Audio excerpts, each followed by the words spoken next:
সিরাজগঞ্জে যমুনা সেতু পশ্চিম থানা এলাকায় র্যাবের অভিযানে প্রায় ৩ কোটি টাকার মূল্যর হেরোইন সহ এক মাদক কারবারিকে আটক করা হয়েছে।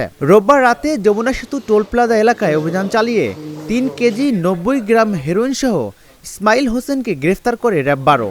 র্যাব জানায়, গোপন সংবাদের ভিত্তিতে এই অভিযান পরিচালনা করা হয়। এ সময় একটি ট্রাক ও একটি মোবাইল ফোন জব্দ করা হয়েছে। আটক ইসমাইল হোসেন দিনাজপুরের বীরগঞ্জ উপজেলার বাসিন্দা। অধিনায়ক র্যাব 12 সিরাজগঞ্জ মহোদয়ের দিক নির্দেশনায় এবং তথ্য প্রযুক্তির সহায়তায় গত 22 ফেব্রুয়ারি 2026 রাত 22:30 ঘটিকায় র্যাব 12 সদর কোম্পানির একটি চৌকস অভিযানিক দল সিরাজগঞ্জ জেলার যমুনা সেতু পশ্চিম থানাধীন যমুনা সেতুর টোল প্লাজা এলাকায় একটি মাদক বিরোধী অভিযান পরিচালনা করে 3 কেজি 90 গ্রাম হেরোইন সহ একজন মাদক সরবরাহকারীকে গ্রেপ্তার করতে সক্ষম হয়।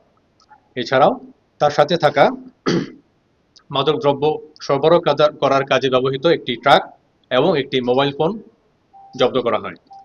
গ্রেপ্তারকৃত আসামি মোহাম্মদ ইসমাইল হোসেন, বয়স 31, পিতা মৃত ইব্রাহিম হোসেন, গ্রাম মাটিকুড়া, থানা বীরগঞ্জ, জেলা দিনাজপুর। উক্ত গ্রেপ্তারকৃত আসামির বিরুদ্ধে সিরাজগঞ্জ জেলার যমুনা সেতু পশ্চিম থানায় মাদকদ্রব্য নিয়ন্ত্রণ আইনে একটি মামলা দায়ের করা হয়েছে। এ ধরনের মাদক উদ্ধার অভিযান সচল রেখে মাদকমুক্ত বাংলাদেশ গঠনে র্যাব 12 দৃঢ় বদ্ধপরিকর। র্যাব 12কে তথ্য দিন এবং মাদকমুক্ত বাংলাদেশ গঠনে অংশগ্রহণ কিন।